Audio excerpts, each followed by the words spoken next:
আল্লাহর কোরআনে যখন রাষ্ট্র চলবে, একজন নেতা কেমন হবে? ওমর ফারুকের দুইটা ঘটনা শুনে আপনারা বুঝতে পারলেন, ঠিক কিনা বলেন? আপনারা বলেন তো, বাংলাদেশে যারা কোরআনের দল করে, বাংলাদেশে যারা কোরআনের দল করে, তাদের দুইজনকে একসময় বিএনপি সরকার দুইটা মন্ত্রিত্ব দিছিল, আপনারা জানেন। এই দুইজন নেতাই কিন্তু তাদেরকে এই দুনিয়া থেকে ফ্যাসিস্ট সরকার শহীদ করে বিদায় করে দিয়েছে। একটা হলো মতিউর রহমান নিজামী, আর একটা হলো আলী আহসান মুজাহিদ। এই দুইজন কিন্তু মন্ত্রী ছিল, ছিল কি ছিল না? আপনারা ওনাদের মন্ত্রিত্ব যখন শেষ হলো, তখন অনুবীক্ষণ আর দূরবীন যন্ত্র দিয়ে ওনাদের তদন্ত শুরু করলেন।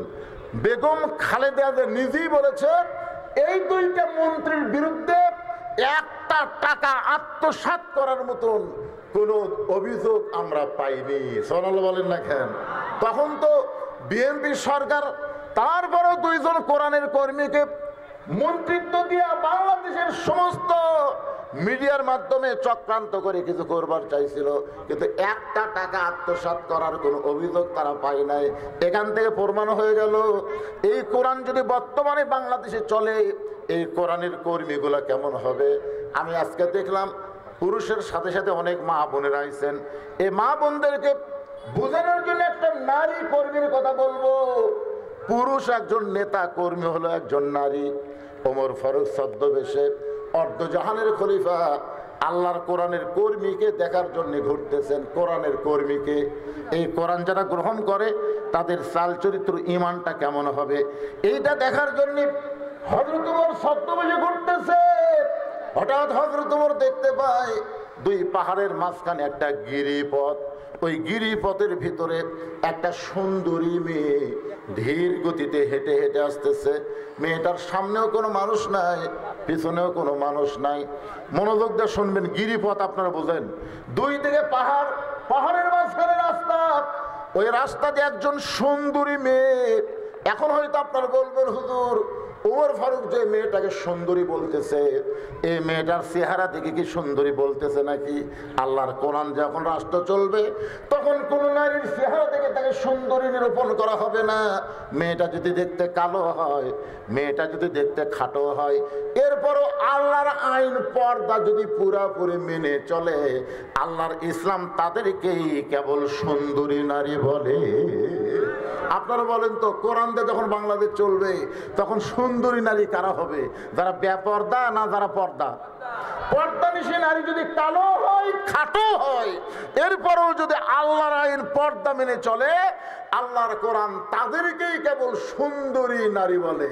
আমার মায়েরা, যারা পর্দার অন্তরালে বসে আওয়াজ শুনতেছেন, খালি পর্দার বসে আওয়াজ শুনলে হবে না, পর্দার ভিতরে থাকা লাগবে। ধরে কোন কথা ঠিক কিনা? আল্লাহ কোরআনে বললেন, وقرنا في بيوتكن ولا تبرجنا تبرج الجاهلية الأولى। ওমর ফারুক মেয়েটার নিকটে গিয়ে সালাম দিয়ে বললেন, মা, এই নির্জন পথে তুমি একা একা চলতেছো, তোমার সামনেও কোনো মানুষ নাই, পিছনেও কোনো মানুষ নাই, তোমার অন্তরে কি কোনো ভয় ডর লাগতেছে না? মেয়েটা হেজাবে ভিতর থেকে বলে, পথিক, তুমি কি হযরত ওমরকে চিনো? সুবহানাল্লাহ। মেয়েটা কাকে বলতেছে? উমরকেই বলতেছে হেজাবের ভিতর থেকে, পথিক, এই পথিক, তুমি কি হযরত উমরকে চিনো? যদি উমরকে চিনতে, এরকম বেয়াসাইজা কথা বলতে না। ওর ভাব চমকটে বলে, মা, আমি কি বেয়াসাইজা কথা বললাম? তুমি যে বললা যে একা একা চলতেছো, তোমার সামনেও কোনো মানুষ নাই, পিছনেও কোনো মানুষ নাই, তোমার কি ভয় ডর লাগতেছে না? আচ্ছা, এগুলো যদি আমি ওয়াজ করি তখন দিচ্ছেন কেন? পরে দিবেন, অসুবিধা নেই। এখন বলেন তো, আপনি যে মসজিদে ঢুকতেছেন, আজকাল জোহরের কেন্দ্রীয় মসজিদে, মনে করেন আপনি জোহরের নামাজ পড়বেন, আপনি সামনে কাতারে নামাজ পড়বেন, আপনার নিয়ত ভালো না খারাপ? আপনি তাকবীরে উলার সাথে জামাতে নামাজ পড়বেন, নিয়ত ভালো না খারাপ? কিন্তু সমস্যা হলো 2000 টাকার পায়ের জুতা। আপনি এখন চিন্তা করতেছেন, সামনে কাতারে নামাজ পড়বারে জুতা কি দরজা থুয়া সামনে কাতারে যাব? জুতা থুয়া যাব? তখন মন বলবে, পাগলা, আসে দেখবি জুতা নেই, জুতা হাতত নেই। এখন এই লোকটা বিসমিল্লাহ বলে জুতা হাতত নিছে, কি বলে? কথা কয় না। বিসমিল্লাহ বলে জুতা হাতত নিয়েছে। আপনারা বলেন তো চোরের ভয়ে কেউ যদি বিসমিল্লাহ বলে জুতা হাতত নেয় এর সোয়াব হবে না কবিরা গুনাহ হবে? কথা কন না, কি হবে? সোয়াব হবে। ওই কার ভয়ে জুতা লিছে কম তো? আল্লাহর ভয়ে জুতা লিছে, চোরের ভয়ে কিন্তু বিসমিল্লাহ। আজকে আমাদের বাংলাদেশে অনেক চোরেরাও ভাষণ দিবার এসে বিসমিল্লাহ কয়ে শুরু করে। ধরে কোন কথা ঠিক খুঁজলে দেখবেন চামচারা কয় হাইরে নেতার চরিত্র ফুলের মতন পবিত্র, নামাজ পড়ে না একত্র। এরকম আছে না নাই? বিসমিল্লাহ বলে জুতা হাতত নিয়ে মসজিদের মধ্যে ঢুকতেছে, আল্লাহুম্মা আফতাহলি আবওয়াবা রাহমাতিক। তখন দুই কান্দের ফেরেশতা বলতেছে, আল্লাহ তোমার যেই বান্দা বিসমিল্লাহ বলে জুতা হাতত নিয়ে ডান পাও দিয়ে মসজিদে ঢোকার সময় দোয়া পড়তেছে, এর কান্দত আমরা কি লিখবো? লেখা লাগবে না? লেখা লাগবে তো। তখন আল্লাহ বলতেছে, চোরের ভয় আল্লাহর ভয় একই কলিজার মধ্যে যদি রয় তারা কোনোদিন নামাজ কবুল হয় না। লেখ, নামাজ কবুল হবে না। তো নামাজ কবুল করতে কি করা লাগবে? নামাজ কবুল করতে আল্লাহর ভয় নিয়ে মসজিদে ঢোকা লাগবে। জুতার চিন্তা করা যাবে না। যারা চুরি করবে, চোরের বিধান আল্লাহ কোরআনে দিয়েছে, এই বিধান কায়েম করার আন্দোলন করা লাগবে। জোরে কার কথা ঠিক? ছোট্ট একটা মাসুম বাচ্চা মায়ের জন্য দোয়া চেয়ে 500 টাকা। ছোট্ট একটা মাসুম বাচ্চা মায়ের জন্য দোয়া চেয়ে 500 টাকা দান করেছে। আল্লাহ দানকে কবুল করেন। আল্লাহুম্মা আমিন। ধরে কেন আল্লাহ। সময় কম, এখন কোন দিকে যাই? কর্মীর ওয়াজটা শোনানোর জন্য তাও বলতেছি নারী কর্মী, পুরুষ কর্মীও তো আছে, কিন্তু পুরুষ কর্মীর কথা আমি বলতেছি না। আজকে একজন নারী কর্মীর কথা বলবো। কারণ নারী যদি ভালো হয় বাড়ির মানুষ ভালো হতে বাধ্য। ঠিক কিনা? আর মরদ যদি ভালো হয় কাম হবে না। কারণ শেখ হাসিনার স্বামী খুব ভালো মানুষ ছিল। শেখ হাসিনার স্বামী কিন্তু খুব ভালো মানুষ। ওনার নাম হলো ডক্টর ওয়াজেদ। উনি একদিন জাফরুল ইসলামের কাছে একটা চাকরির জন্য ছিল। যে গণস্বাস্থ্য ব্যাপারে জাফরুল ইসলাম নাম শোনেননি? ওনার কাছে বলতে ভাই আমাকে একটা চাকরি দাও। তো বলে তোমার বউ প্রধানমন্ত্রী, তুমি চাকরি চাও? বলে আমার বইয়ের মতন বউ যেন বাংলার কোনো ঘরে আল্লাহ না দেয়। জাফরুল 8 ঘন্টা কান দিছে। হায় হায়, প্রধানমন্ত্রীর স্বামী কি কয়? মানুষটা খুবই ভালো আসলো ভাই। আমি রংপুর পীরগঞ্জ গিয়ে এই ওয়াজেদ সাহেবের বাড়িতে গেছিলাম। ওনার সমস্ত আত্মীয় স্বজন বলে এত সহজ সরল মানুষ কেউ ছিল না। পীরগঞ্জের মধ্যে সবচাইতে ভালো মানুষ ছিল ডক্টর ওয়াজেদ, কিন্তু শালা পড়ছে খারাপের পাল্লায়। এই জন্য নারী যদি খারাপ হয় আপনি মরদ যতই ভালো হন কোনো কাম হবে না। একটা নারী ভালো হলে গোটা বাড়ি ভালো হতে বাধ্য। জোরে কোন কথা ঠিক কিনা? এই জন্যে আপনারা মেয়েদেরকে ইসলামী আন্দোলনের কর্মী করবেন, মেয়েদেরকে কোরআনের শিক্ষা দিবেন, মেয়েদেরকে ঘর সাজানোর শিক্ষা দিবেন। মা ফাতেমা কিভাবে চলেছে, মা ফাতেমার জীবনী মেয়েদেরকে পড়তে দিবেন। দরকার আছে না নাই? মেয়েটা বলে পথিক তুমি কি হযরত ওমরকে চেনো?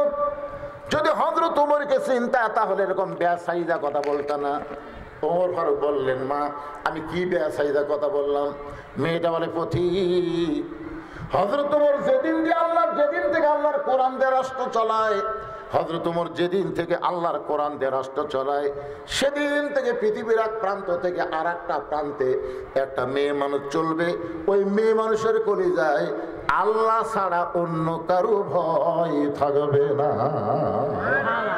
কি বুঝলেন? আল্লাহর কোরআন দিয়ে যখন রাষ্ট্র চলবে তখন ভয়।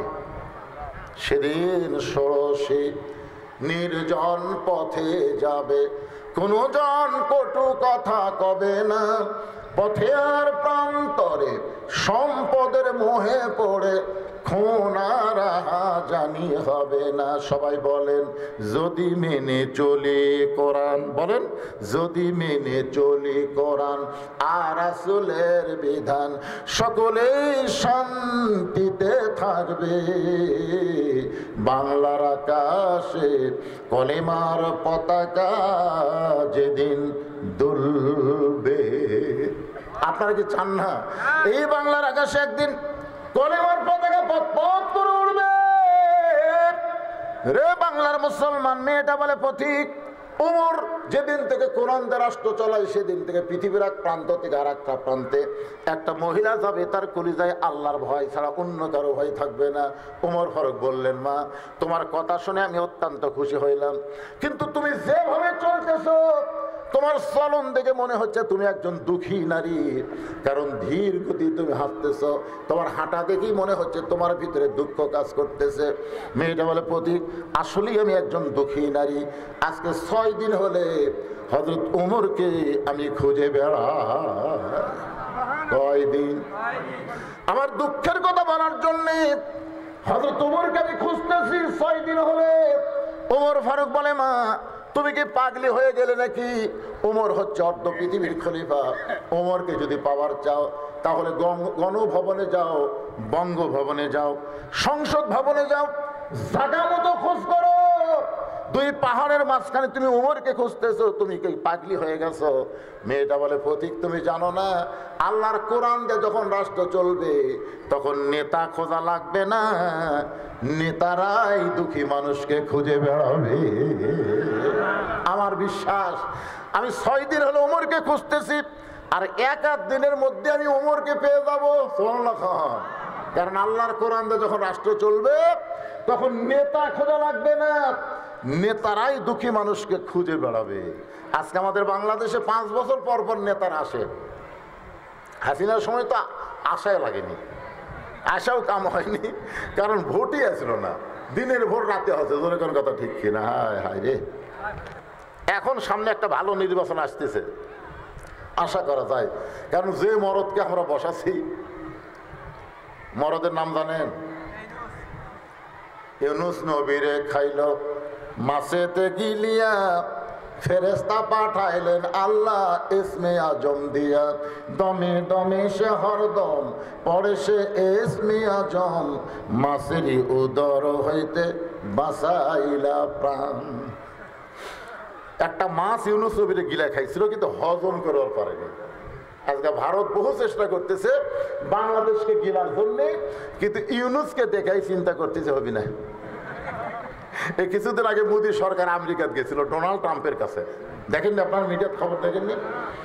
তখন ভারতের এক সাংবাদিক প্রশ্ন করতেছে ডোনাল্ড ট্রাম্পকে যে বাংলাদেশ সম্পর্কে ডোনাল্ড ট্রাম্প মোদির দিকে তাকায় বলতেছে মোদি যথেষ্ট, কারণ বাংলাদেশকে মাথা ঘামানোর আমাকে দরকার নাই, কারণ ডক্টর ইউনুস আগেই মোদি যাওয়ার আগেই হ্যালো কে কাম বসে দিছে। মালডাক তো চিনিস নি রে ভাই, বুড়া হওয়ার জন্য কাম ধীর গতি হচ্ছে। ইউনুস বয়স কত? বয়স হচ্ছে 85 বছর। এখন 85 বছর একটা বুড়া মানুষের কাছ থেকে আপনি জুয়ান মানুষের কাজ চালে হবে? বাংলাদেশের সমস্ত কাজ হবে, তবে ধীর গতিতে হবে, একটা সাইজ মতো হবে। জোরে কোন কথা ঠিক না? সাইজ মতো হবে। সেদিন এমন একটা ভাষণ দিয়েছে, আমি শুনেই তো মাথা হাত দিয়ে চিন্তা করতেছি, সমস্ত কে কি চায় সব অনলাইনে দেওয়া হবে। তখন তো কিছু কিছু নেতারা যারা খুব ভোট তাড়াতাড়ি ভোট করার জন্য চেষ্টা করতেছে, ওরা মুখত কুলুপ দিছে, ওরে বাবা রে, এটা তো আচ্ছা মাল রে। হাসিনা ক্লিয়ার যে ভারত মনে করছিল আবার বাংলাদেশে ফেরত দিবে, 3200 আসার আগে 36 বেনে দিছে। তোর এখন কথা ঠিক কিনা? তোর 32 যদি 36 হয় তাহলে ঢুকে দেখতো তোর কি হয়। যতই পেশাল ভার, ইউনুস মাল বসে আছে। তোর এখন কথা ঠিক কিনা? বিপদত পড়লে আমরা পড়ি লা ইলাহা ইল্লা আনতা সুবহানাকা ইন্নী কুনতু মিনাজ জালিমিন। প্রাসঙ্গিক একটা কথা আপনাদের শোনানোর একটু মনোযোগ দেন। যখন আল্লাহর কোরআন দ্বারা রাষ্ট্র চলবে তখন কোনো গরিব মানুষকে ধনীদের বাড়ি যাওয়া লাগবে না, বরং ধনীরাই গরিবের দরজায় দরজায় আসবে। এই কোরআন যখন দুনিয়াতে চালু হবে, গরিবেরা ভোটটা ভালো জায়গায় দিও বাবা, জায়গা মতো ভোটটা দিও। হ্যাঁ, যাক থাকতেন ভোট দিও না, কারণ আল্লাহর কোরআন দিয়ে বাংলাদেশ চললে একটা গরিবও ধনীর বাড়ি যাওয়া লাগবে না, ধনীরা বাধ্য গরিবের ঘরে ঘরে ঘোরা লাগবে। ধরে কোন কথা ঠিক কিনা? কারণ শতকরা 2.5 টাকা যাকাত না দিলে তুই ধনী জান্নাতের দরজায় দিতে পারবি না। তাহলে শতকরা 2.5 টাকা দিবার গেলে 1000 টাকা কত? 25 টাকা। 1 লাখ টাকা 2.5 1 কোটি টাকা 2.5 লাখ, 100 কোটি 2.5 কোটি, 1000 কোটি এরকম 1000 কোটি বাংলাদেশে 1,000 লোক আছে, যার 1000 কোটি টাকা, এরকম 1,000 লোক বাংলাদেশে আছে। এখন 1000 কোটির কত কোটি 2.5 টাকা না দিলে শতকরা জাহান্নামী। তখন চিন্তা করবি জাহান্নাম থেকে বাঁচতে গেলে টাকা তো দেওয়া লাগবে, যারা টাকা পাবি। এখন কারা পাবে? গরিবরা পাবে। এখন এক ব্যাগ টাকা নিয়ে গরিবের ঘরের দরজা এক ধনী ঘুরতেছে, ভাইরে এক ব্যাগ যাকাতের টাকা নিয়ে আইছি ভাই, তোমাদের যাদের টাকা দরকার দরজা খোলো।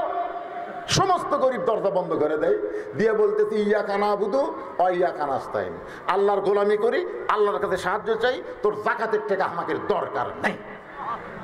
কারণ বাংলাদেশে অনেক গরিব আছে, খাটিয়া খাবি কিন্তু যাকাতের টাকা নেবি না। তোর এখন ঠিক কিনা? আমার এক দাদা ছিল, মারা গেছে, আল্লাহ জান্নাত নসিব করুক।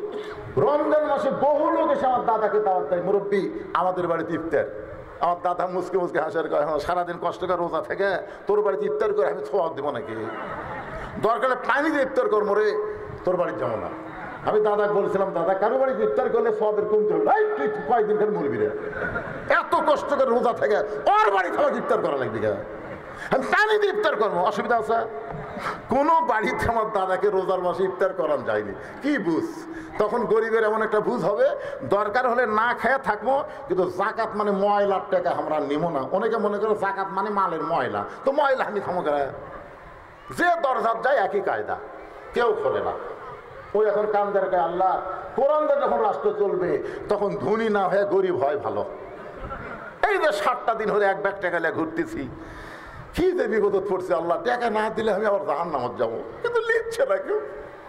7 দিন ঘুরে ঘুরে যখন আর পাইনি, তখন মনের দুঃখে মরুভূমির মধ্যে গেছে, যা দেখে এক মানুষ বস্তা মাথার দিয়ে ঘুম পাড়তেছে। দেখা গেলাম মনে করছে চাকরি আল্লাহ আমার দিকে রহম করছে রে, আজকে গরিব পাচ্ছি, এই মনে করে দিছে সালাম, আসসালামু আলাইকুম। বস্তা আল্লাহ আব্দুল আলহামদুলিল্লাহ।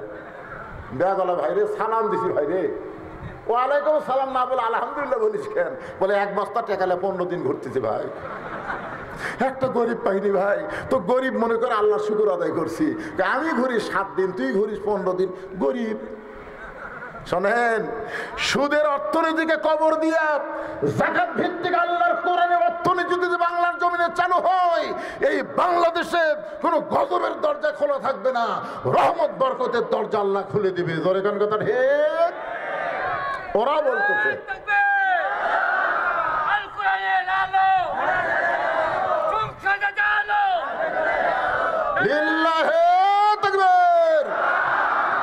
ওরা বলতেছে আপনাদের 5 বির পাশে হিলি নাই, হিলি পার হলে তো ওই মালিকের বাড়ি।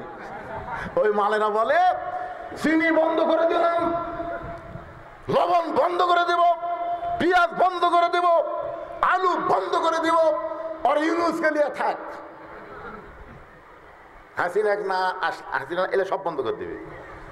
আমি ভারতের পাশে হিলিতে যে ওয়াজ করলাম, একেবারে বর্ডারের কাছেই, মানে আমার ওয়াজ ওই বার্তা শোনা যাচ্ছে। আমি বললাম মালওয়ানের জাতেরা, তোরা বন্ধ করে দিলে কি হবে? রেজেকের মালিক ভারত না, রেজেকের মালিক হচ্ছে আমার আল্লাহ। ধরে কোন কথা ঠিক? রেজেকের মালিককে আল্লাহ কোরআনে বলেন, ফালিয়াবুদু রাব্ব হাযাল বাইত আল্লাযী আত'আমাহুম মিন জু'ইন ওয়া আমানাহুম মিন খাউফ। ওই ঘরের মালিক, ওই ঘরের মালিককে, ওই ঘরের মালিককে, ওই ঘরের মালিকের তোমরা গোলামি করো।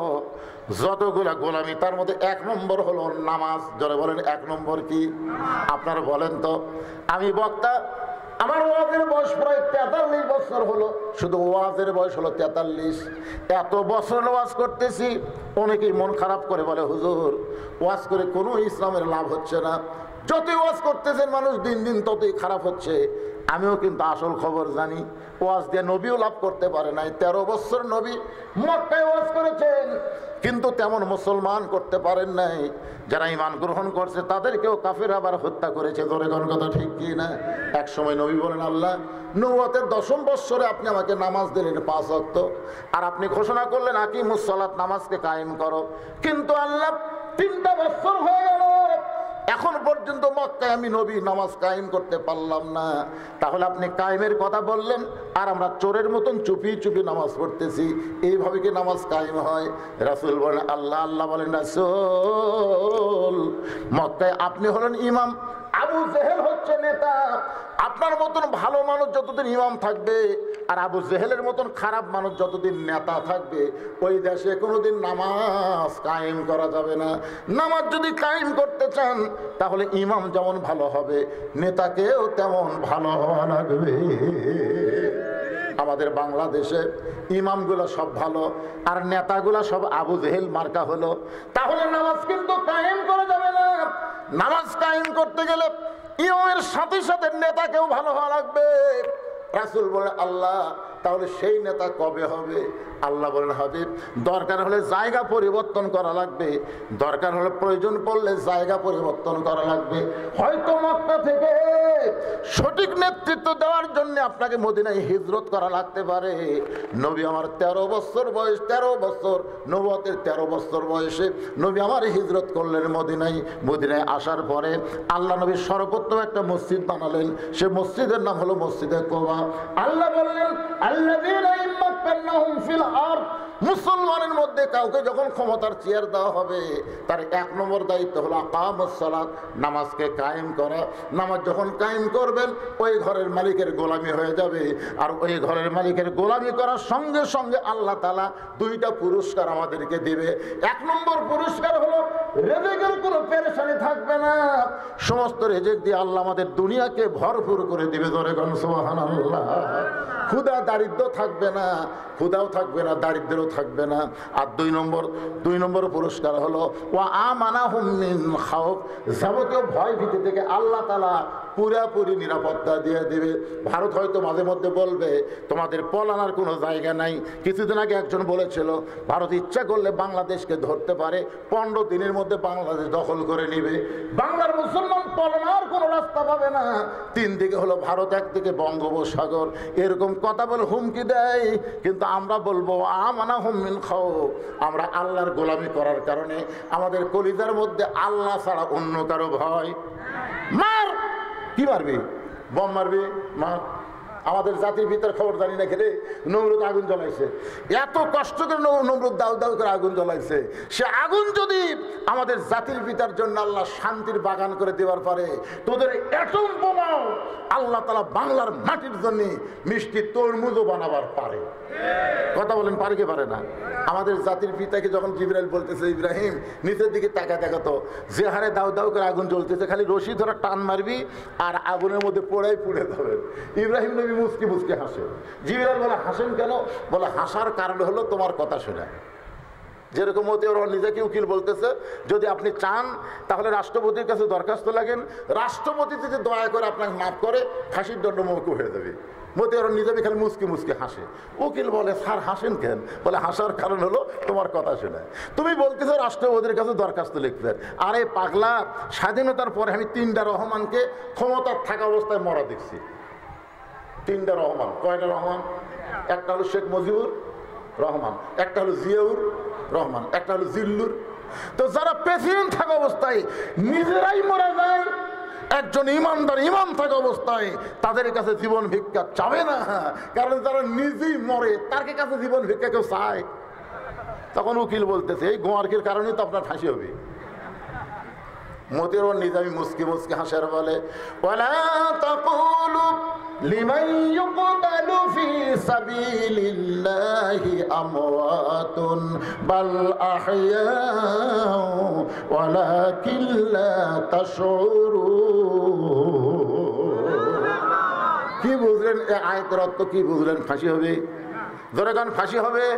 শহীদ মতিউর রহমান নিজামী, শহীদ আলী আহসান মুজাহিদ, শহীদ কামারুজ্জামান, শহীদ আব্দুল কাদের মোল্লা, শহীদ মীর কাসেম, এদের নামের আগে শহীদ শব্দ উচ্চারণ করা হয়। ধরে গান কথা ঠিক খেয়ে না।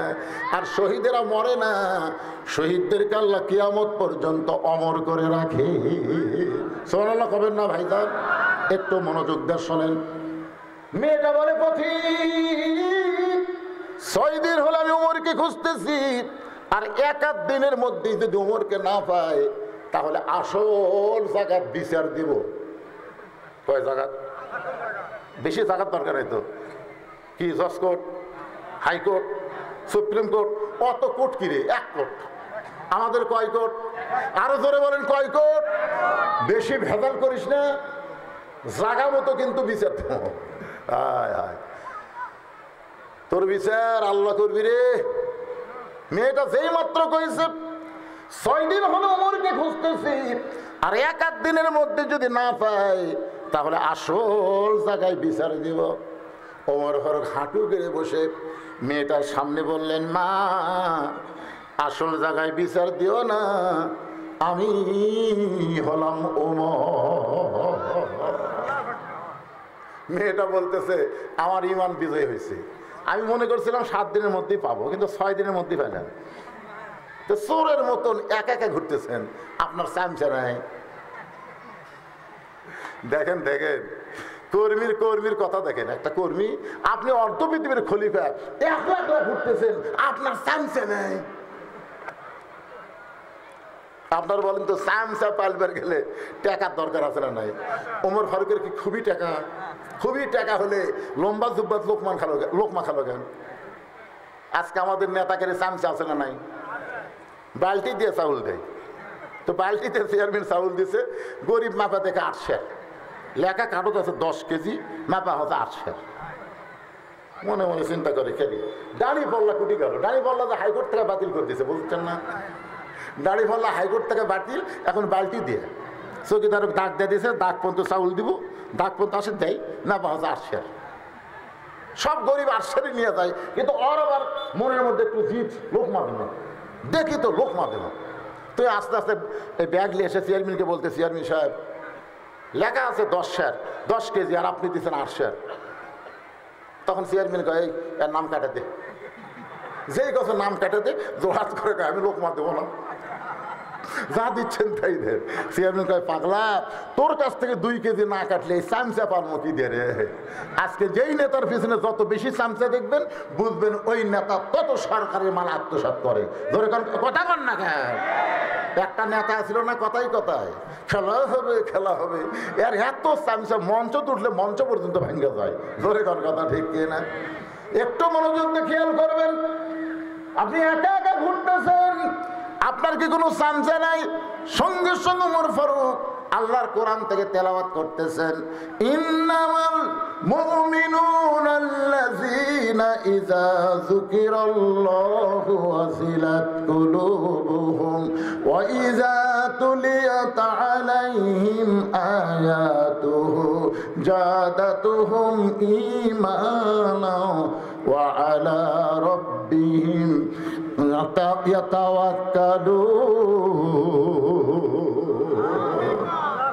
আপনারা বলেন তো, আল্লাহর কোরআন দিয়ে যখন রাষ্ট্র চলবে, ওই মানুষের অন্তরে একমাত্র আল্লাহ তার ভরসা হবে। দুনিয়ার কেউ তার কোনো ক্ষতি করতে পারবে না, আল্লাহ পাক নিজেই তার বডিগার্ড হয়ে থাকবে। সুবহানাল্লাহ। রোম দেশের বাদশা ওমরের মাথার দাম 200 লাখ উট ঘোষণা করছে, যে ওমরের মাথা যদি কেউ আমাকে এনে দিবার পারো, বিনিময়ে 200 লাখ উট তাকে পুরস্কার দেওয়া হবে। আইরে রোমের বীর 200 উট পাওয়ার আশায় মদিনায় ঢুকে মদিনার এক মানুষকে জিজ্ঞাসা করছে, তোমাদের খলিফা হযরত ওমর কোথায় থাকে? তুমি কি তার খোঁজ জানো? লোকটা বলতেছে, পাগলা নাকি? এই তুই কে দেশের লোক? এরা আমার কি শেখা পড়ছে রে? ওমর কোথায় থাকে? বড় ওমরের বড় শেখা, আমি কোথায় আছি? সুবহানাল্লাহ। দেখছেন রোমের বীর কয়, পাগলা নাকি রে? যার জন্য রোমের বাদশা থরথর করে কাঁপে পানি খায়, আর সেই উমরের খবর চালামি কয়, আমার কি ঠেকা? উমরেরই ঠেকা, যা উমরের দেখো আমি কুটি আছি, যা। মানে উমরের খবর ওই জানে না, উমর আর খবর জানে। সুবহানাল্লাহ। কিছু দূর যাওয়ার পর একজনকে বলতেছে, ভাইজান তোমাদের প্রেসিডেন্ট হযরত ওমর কোথায়? তুমি কি বলতে পারো? লোকটা বলে, আমার মনে হয় তুমি এই দেশের মানুষ না, আমাদের কোনো প্রেসিডেন্ট নাই, আমাদের একজন আমির আছে, আমাদের একজন কি আছে, আতিউল্লাহ ওয়া আতিউর রাসূল ওয়া উলিল আমরি মিনকুম, আমাদের একজন আমির আছে, তার কোনো বাড়ি ঘর নাই, তার কোনো সংসদ ভবন নাই, তার কোনো গণভবন নাই। ওই যে মরুভূমির একটা গাছ দেখতেছো, ওই গাছের ছায় মাঝে মধ্যে আমাদের আমির ঘুম পাড়ে, মাঝে মধ্যে আমাদের আমির ঘুম পাড়ে। আমার মনে হয় আজকে সেই ঘুম পাড়ার দিন। সুবহানাল্লাহ বলেন, আজকে সেই ঘুম পাড়ার দিন। রুমের বীর তরবারি নিয়ে গাছের ডালে বসে আছে, কিছুক্ষণ পরে দেখতে পায় একটা মানুষ এই মাত্র মনে হয় আলু বান্ধে দিয়ে, এই মাত্র মনে হয় আলু তুলে, এই মাত্র মনে হয় দুনিয়ার কাজ কাম করে, উদ্ভ্রান্ত চেহারা নিয়ে ক্লান্ত পরিশ্রান্ত হয়ে ওই গাছের ছায় এসে শুয়ে পড়লেন। ডান হাতখানা বালিশ বানালেন, ডান হাতখানা বালিশ বানাইয়া গায়ের চাদর বিছাই দিয়া ওমর ফারুক এই ডান হাতখানা বালিশ বানায়া আল্লাহুম্মা বিসমিকা আমুতু আহিয়া দোয়া পড়ে। দোয়া পড়াও সারা, ঘুম ধরাও সারা। সুবহানাল্লাহ, দোয়া যেই মাত্র পড়েছে সঙ্গে সঙ্গে ঘুমের সাউন্ড পাওয়া যায়। রুমের বীর গাছের ডাল থেকে শুনতে পারে ওমর ফারুক নাক ডেকে ঘুম পাড়তেছে। এর আশেপাশে কোনো বডিগার্ড নেই, অর্ধ পৃথিবীর খলিফা নাক ডেকে ঘুম পাড়ে। আর আমাকে মেম্বর জুতার শব্দ শুনে বোক মা কয়ে চাপা ধরে। আর রাস্তাতে রাত্রে জুতা মানে জুতা মধ্যে যাচ্ছে, বোক মা বোকে হাও মা বোকে, এখন মনে হচ্ছে র্যাব যাচ্ছে, মানে জুতার শব্দ শুনে মনে করে র্যাব যাচ্ছে। কেন তুই র্যাব দেখে ভয় করিস কে রে? ও ঘুম মারছো। চিন্তা করে দেখেন, একটা নেতাও খুঁজে পাওয়া যাচ্ছে না। পাচ্ছেন? আপনাদের 5 এলাকার মেম্বার থেকে শুরু করে প্রধানমন্ত্রী পর্যন্ত পড়ে গেছে খালি এই মেরে খাওয়ার জন্য। দরকার কি কথা কর না কেন ভাই রে, কথা কবেন না। 15.5 বছর আমি অ্যাঙ্গেলে ওয়াজ করছি, অ্যাঙ্গেলের দিন শেষ, এখন ডাইরেক্টের বাংলাদেশ। জোরে কোন কথা ঠিক না? এখনো অ্যাঙ্গেলে বাড়া লাগবে। চিন্তা করে দেখেন, যে অর্ধ পৃথিবীর খলিফা গাছের ছায়ে বালু ছাড়া চাদর বিছায় ডান হাতক মাথার বালিশ বানায় দোয়া পড়াও সারা, ঘুম ধরাও সারা। আর আমাকে নেতাদের ঘুম আছে, ঘুমের বড়ি খায় মুঠে মুঠে, তাও ঘুম ধরে না, মারা খাচ্ছে। যে ওমর ফারুক যখন ঘুমায় গেছে, রোমের বীর গাছের ডাল থেকে চিন্তা করে এই মানুষের মাথার দাম 200 উট কেন ঘোষণা করলো? এক মারা তো সহজ ব্যাপার, মারা সহজ। কেরে যে হারে শুতে পড়ছে, এখানে নামমো, গলা কাটমো, ব্যাগের মধ্যে তুলমো, যাবো। একটা দুম্বে যথেষ্ট, আর 200 লাল উট। এই মনে করে রোমের বীর ব্যাগের ভিতর থেকে তরবারি বের করে তরবারি ধার চেক করতেছে, কারণ বেশি দেরি করা যাবে না, 1 শট দিয়ে কাম সারা লাগবে। এই মনে করে তরবারি ধার দেখে যেই মাত্র তাকাইছে, দেখে হযরত ওমরের দেহ আবৃত করে বিশাল একটা বাঘ দাঁড়িয়ে আছে। ওয়া আলা রাব্বিহিম ইয়াতাওয়াক্কালুন, বাঘ এমন ভাবে দেহ আবৃত করে দাঁড়াইছে। কিছুক্ষণ পরে বাঘ মাথা এরকম ওমর ফারুককে ছায়া দিচ্ছে, গাড় কাত করে যে বীরের দিকে তাকাবে। আরে বাবা, ওই বাঘের চোখের থেকে একটা আলো রোমের বীরের কলিজার মধ্যে ঢুকে একদিকে তরবারি ফেলে দিয়ে আর একদিকে রোমের বীর পড়ে বাঘ বাঘ বাঘ বাঘ বলে চিৎকার করে আর সরসর করে পেশাব করে দেয়। ভয়ের ঠেলায় খাড়া হয়ে পেশাব শুরু করছে। ওমর ফারুক ঘুম থেকে চেতন করে, এই মেয়ে, এই বাঘ বাঘ করিস, এই বাঘ কুড়ি রে। চোখ খোলা দেখে কেউ নাই। তুমি কে? বলে রোমের বীর। তো রোমের বীরের এরকম বেসাইদা সাইজ কেন? তরবারি পড়ে আছে, দাঁড়ায় পেশাব করো। বলে আপনার মাথার দাম 200 লাল উট। ওগো, কি এমন আমল করেন যে আমল করার কারণে আপনার দেহ একটা বাঘ আবৃত করে রাখে? ওমর ফারুক বললেন, ওয়াইযা তুলিয়াত আলাইহিম আয়াতুহু জাদাতুহুম ঈমানা ওয়া আলা রাব্বিহিম ইয়াতাওয়াক্কালুন। ভাইজান, আল্লাহর কোরআন যখন চালু হবে, মেয়েরাও তখন ইসলামের কর্মী হবে। মেয়েদের 1 নম্বর আমল হচ্ছে পর্দা। মেয়েরা পর্দার ভিতরে থাকবে। আমার মায়েদের বলতেছে, মা আর ছেলেদেরকে বলবো, এই বয়স থেকে যদি ইসলামী আন্দোলনের কর্মী হবার চাও, তোমাদের 5 ওয়াক্ত নামাজ জামাতে পড়া লাগবে। ধরে বলেন কয় ওয়াক্ত? 5 ওয়াক্ত নামাজ যদি জামাতে পড়েন, আল্লাহর কোরআন বলতেছে ইন্না সালাতা তানহানিল ফাহশাই ওয়াল মুনকার, একমাত্র নামাজই পারে মানুষকে যাবতীয় খারাপি থেকে বাঁচাই দিতে। আল্লাহ তাআলা বক্তা এবং শ্রোতা সবাইকে আমল করার তৌফিক দান করুক, সকলে বলি আমিন। জোরে বলে আল্লাহুম্মা আমিন। আপনার ব্যাগের মধ্যে সবাই দান করছেন তো ইনশাআল্লাহ? সবাই দান করছেন? হুজুর টাকা গুনছেন আপনারা? ওরা শেষ হয়নি, তার বহু টাকা পাচ্ছেন, আর একটু বলবেন নাকি? বহু টাকা গোনায় শেষ হয়নি। খুচরা টাকা হুজুর, খুচরা টাকা ওর মধ্যে 2 টাকা চিরাও আছে হুজুর। মাশাআল্লাহ। এই ফাঁকে আরো 2000 টাকা আমার হাতের মধ্যে এসে গেছে, ইস্তেগফার পড়েন। আর আপনি যদি কারো মন চাই যে হুজুর এই মাদ্রাসায় আমরা কোরআন শরীফ বাবদ কিছু টাকা দান করব, একটা কোরআন মাত্র 500 টাকা, আপনি 500 টাকা দেবেন, এই মাদ্রাসায় একটা কোরআন শরীফ দান করবেন।